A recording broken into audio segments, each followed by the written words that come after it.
ये कहानी है इंग्लैंड के एक छोटे से कस्बे में रहने वाले डॉनी की।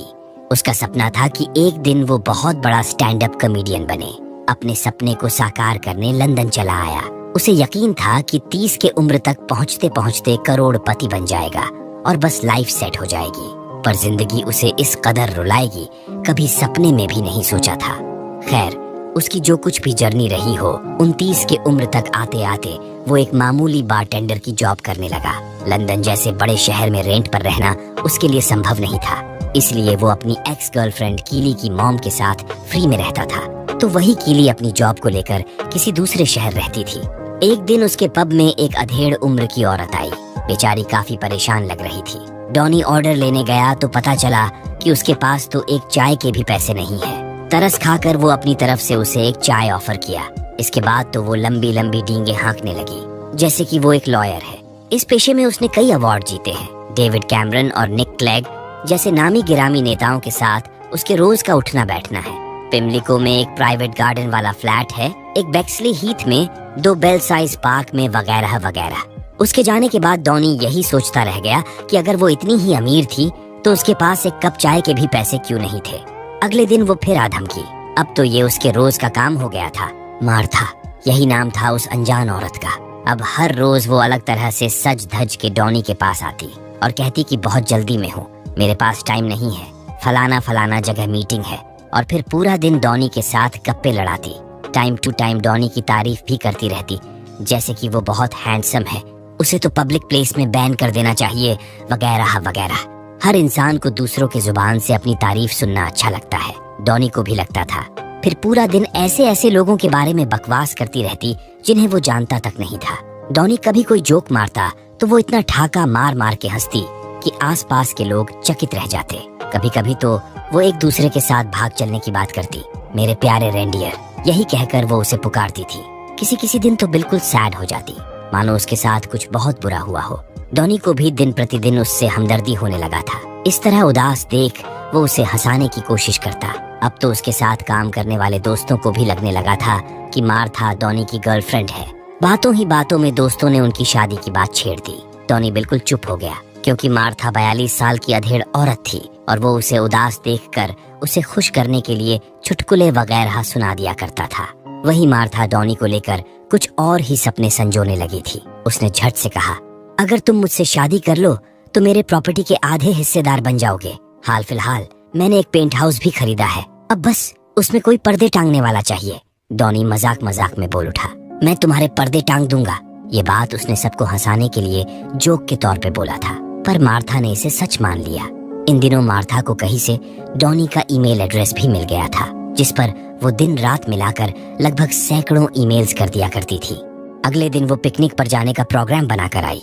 डॉनी को समझ नहीं आ रहा था कि उसे बिना हर्ट किए मना कैसे करे। उसे फील होता था कि मार्था का बिहेवियर बच्चों जैसा है। जरूर पास्ट में उसके साथ कुछ बुरा हुआ होगा, तभी वो ऐसी है।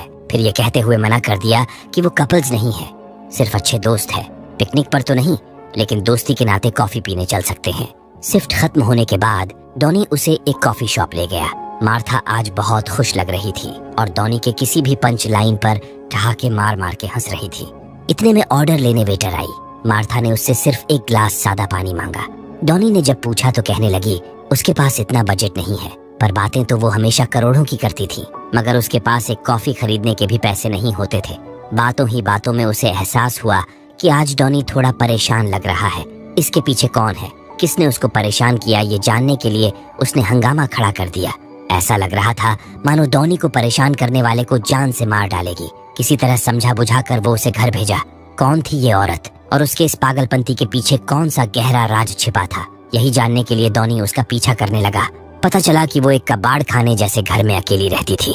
डॉनी छिपकर उसे ही देख रहा था। तभी उसके फोन पर मार्था का ईमेल आया। अगले पल वो वहां से भाग खड़ा हुआ। कुछ दिनों बाद डॉनी का एक कंपटीशन था, वो सेमीफाइनल तक पहुंच चुका था। जैसे ही उसका नंबर आया वो दर्शकों को हंसाने की कोशिश करने लगा, लेकिन उसके सारे जोक्स फेल हो रहे थे। दर्शकों में बिल्कुल सन्नाटा पसरा हुआ था। उसी सन्नाटे के बीच एक औरत जोर जोर से हंसने लगी। डॉनी मार्था पर जोक्स पे जोक्स बनाने लगा, जिस पर दर्शक लौटपोट हो गए। एक अरसे बाद अपने जोक्स पर लोगों को हंसते देख उसे अपने आप पर यकीन नहीं हो रहा था। हमेशा से वो यही तो चाहता था। ये जीत उसे मार्था की वजह से मिली थी। देर रात जब वो फेसबुक खोला तो उसे मार्था का फ्रेंड रिक्वेस्ट मिला। कंफर्म करने के बाद उसके पोस्ट वगैरह चेक किए तो पता चला कि अधिकतर पोस्ट फर्जी थे। जब उसके नाम के साथ लॉयर लगाकर सर्च किया तो उसके पैरों तले जमीन खिसक गई। मार्था एक स्टॉलकर थी। अपने बॉस के साथ बदसलूकी करने के लिए उसे कंपनी से निकाल दिया गया था, जिसके बाद वो हर वक्त उनका पीछा करने लगी। उनके खिलाफ एक अपाहिज बच्चे से बदसलूकी करने की झूठी रिपोर्ट भी लिखवा दी। एक बार उसने बॉस के मॉम पर जानलेवा हमला किया, जिसके लिए उसे 4 साल की सजा भी मिल चुकी है। यानी वो जिस आदमी के पीछे पड़ती है, जब तक कोर्ट कचहरी का चक्कर न लग जाए तब तक उसका पीछा नहीं छोड़ती। अब डॉनी के पुराने से पुराने पोस्ट पर भी उसके कमेंट आने लगे थे। वहीं से उसे उसकी गर्लफ्रेंड कीली के बारे में पता चला। कीली को लेकर उसके जलन भरे कमेंट साफ साफ इशारा कर रहे थे कि वो डॉनी के बारे में किस तरह की सोच रखती है। कुछ हफ्ते बीतने के बाद एक शाम डॉनी एक ट्रांस वुमेन से मिला। उसका नाम था टेरी, जो कि बहुत खूबसूरत थी। आज वो दोनों 6वीं बार डेट पर मिल रहे थे। डॉनी उसके लिए किसी घोस्ट की तरह था। ना ही तो वो अपने बारे में उसे खुलकर कुछ बताता और ना ही उसे स्टेशन तक छोड़ने जाता, और तो और उसे बार बार इसी कॉकटेल्स बार में बुलाता था। वो किसी सोशल मीडिया पर भी नहीं था। टेरी मजाक मजाक में बोल पड़ी कि वो बड़ा अजीब है, कहीं किसी दिन टेरी क्राइम न्यूज की हेडलाइन बनकर न रह जाए। जिस पर डॉनी ने जवाब दिया कि उसे यहाँ का माहौल पसंद है, बिल्कुल शांति रहती है यहाँ। पर असलियत तो कुछ और ही थी। असल में वो चाहता नहीं था कि उसके किसी करीबी को पता चले कि वो ट्रांस वुमेन को डेट कर रहा है। वो टेरी से ट्रांस डेटिंग वेबसाइट पर मिला था, जहाँ पर उसने अपनी असलियत छिपाने के लिए अपना नाम और काम दोनों बदल दिया था। इस तरह उसे टेरी मिली। वो काफी ओपन माइंडेड थी, जोशीली, मजाकिया। उसके अंदर वो सब कुछ था जो डॉनी में दूर दूर तक नहीं था। 6 साल पहले वो लंदन शिफ्ट हुई थी और पेशे से एक थेरेपिस्ट थी। डॉनी जब से उससे मिला था काफी खुश रहने लगा था, पर अंदर ही अंदर डरता भी था कि कहीं किसी करीबी को पता चला कि वो ट्रांस वुमेन को डेट कर रहा है तो उसकी लुटिया डूब जाएगी। इसलिए फाइनली जब फेस टू फेस मिलने की बात आई तो वो शहर के सबसे लास्ट छोर पर स्थित एक हल्की रोशनी वाले कॉकटेल्स बार को चुना।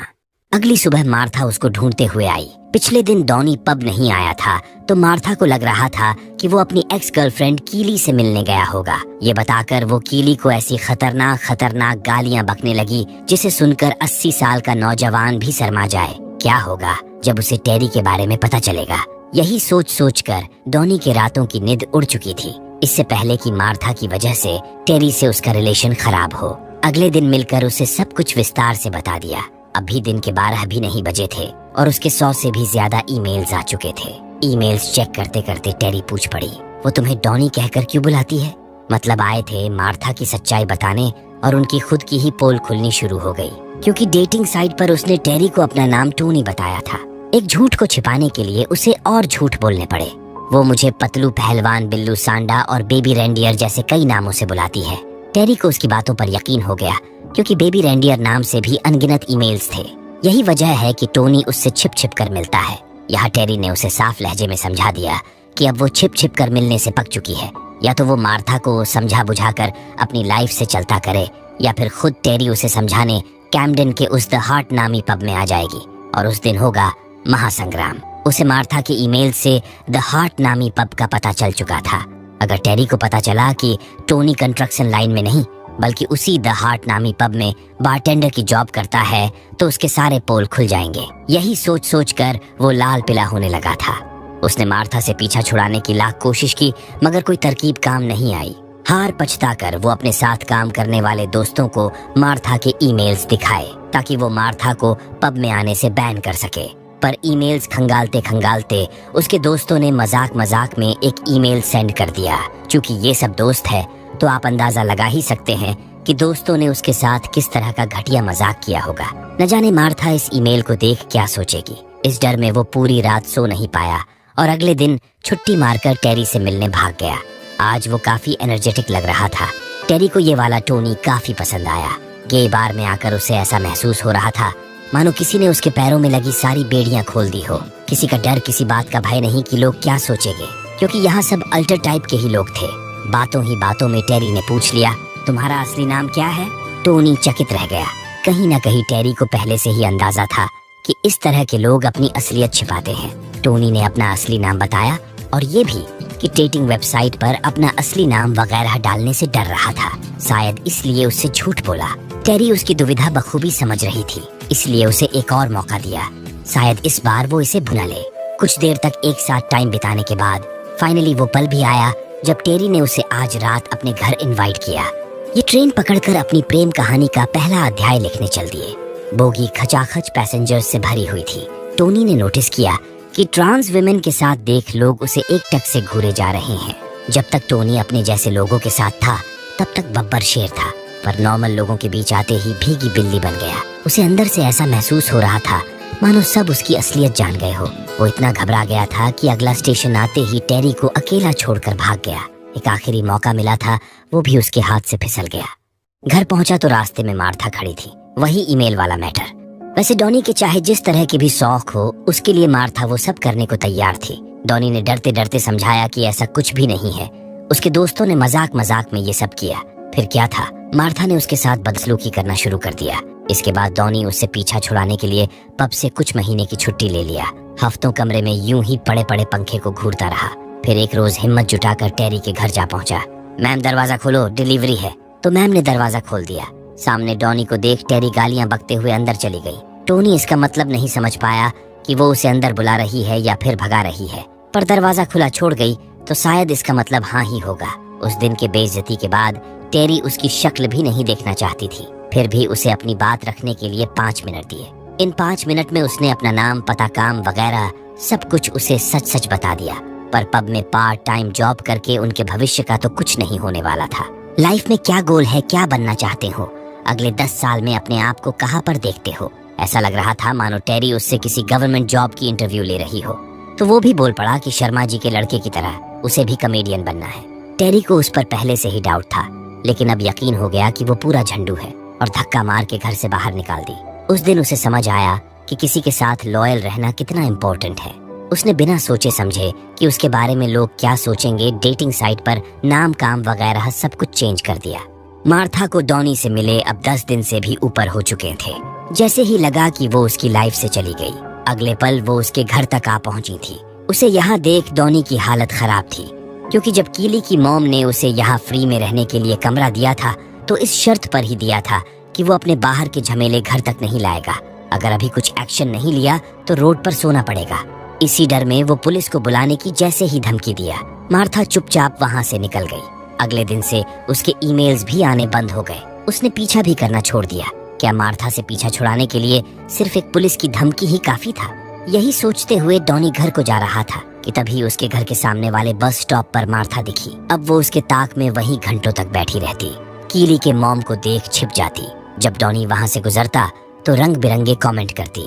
कभी कभी घर लौटने में रात के 2 बज जाते, तब भी वो वही बैठी हुई मिलती। ऐसे ही दिन बीतते गए। धीरे धीरे उसमें बदलाव दिखने शुरू हो गए। पहले उसने कमेंट करना छोड़ा, फिर उदास सी रहने लगी। बरसात के बाद अब ठंड भी आ चुकी थी। सिर्फ उसकी एक झलक के लिए वो वही बस स्टॉप पर 15-16 घंटे बैठी रहती। आज किसी तरह उससे छिपकर डॉनी घर चला आया। रात के 3 बज चुके थे। उसके आने के इंतजार में अब भी मार्था वही बैठी थी। ऐसे तो वो ठंड से मर जाएगी। इसीलिए डॉनी उसे समझा बुझाकर घर छोड़ आया और रो रो कर गिड़गड़ाने लगा कि उसका पीछा छोड़ दे। उसके पास किसी दूसरे घर का रेंट चुकाने के पैसे नहीं है। आज से तुम्हारा हमारा ब्रेकअप। डॉनी को लगा कि ऐसा करने से शायद वो उसके घर के बाहर वाले बस स्टॉप पर बैठना छोड़ देगी, पर हुआ इसका सीधा उल्टा। एक हफ्ते बाद डॉनी की एक्स गर्लफ्रेंड कीली काम से छुट्टी लेकर घर आई, क्योंकि मार्था ने फेसबुक पर मैसेज कर करके उसका जीना हराम कर रखा था। कीली ने उसे वार्न किया कि अगर उसकी साइको गर्लफ्रेंड मार्था ने उसे परेशान करना नहीं छोड़ा तो ये मैटर वो अपने मॉम को बताएगी और वो यहाँ फ्री में रहने के बजाय सड़क पर होगा। मार्था के कारण नौकरी छूटा, अब शायद बड़ी जल्दी बेघर भी हो जाएगा। आज उसके एक कॉमेडी शो का सेमीफाइनल था। उसने आशा लगा रखा था कि शायद फाइनल में पहुंचकर पिछले 4-5 साल से चल रहे तकलीफों से वो बाहर आ पाएगा। तभी उसे टेरी मिली। वो यहाँ डॉनी से अपने रिश्ते को खत्म करने और उसका स्ट्रगल देखने आई थी। शो शुरू हुआ। देखते ही देखते डॉनी का भी नंबर आया। अपने 5 साल का तजुर्बा वो दर्शकों के सामने पेश किया। सभी दर्शक उसकी कॉमेडी काफी एंजॉय कर रहे थे। तभी दर्शकों के बीच में से एक औरत गाना गुनगुनाना शुरू की। वो कोई और नहीं बल्कि मार्था थी। जवाब में डॉनी ने भी बोल दिया कि थैंक यू अजनबी दोस्त। मैं कोई अजनबी नहीं हूँ, बताओ सबको कि मैं तुम्हारी एक्स हूँ। फिर डॉनी ने जैसे ही उसे अपनी स्टोल कर बताकर सबसे परिचय कराया, भाई साहब वो तुरंत भड़क गई। ऐसा बोलने की तुम्हारी हिम्मत कैसे हुई? मैं दिखाती हूँ तुम्हारी असलियत। फिर वो वही ईमेल सबको दिखाने लगी जो मजाक मजाक में उसके दोस्तों ने भेजा था। किसी तरह मार्था को शो से घसीट कर बाहर कर दिया गया, मगर तब तक वो डॉनी के परफॉर्मेंस का कबाड़ा कर चुकी थी। वो अपना गुस्सा सामान पटक कर निकाल रहा था कि तभी टेरी आई। उनके जस्ट पीछे मार्था थी। ये उससे छिपकर पीछे के रास्ते से निकल गए। टेरी को विश्वास नहीं हो रहा था कि वो एक अधेड़ औरत से इस तरह डर के भाग रहा है। कुछ भी हो, इसी बहाने उसे टेरी को समझाने का एक मौका मिल चुका था। टेरी को उससे हमदर्दी तो था, पर वो उसे फिर कोई चांस नहीं देने वाली थी। इतने में मार्था आ धमकी।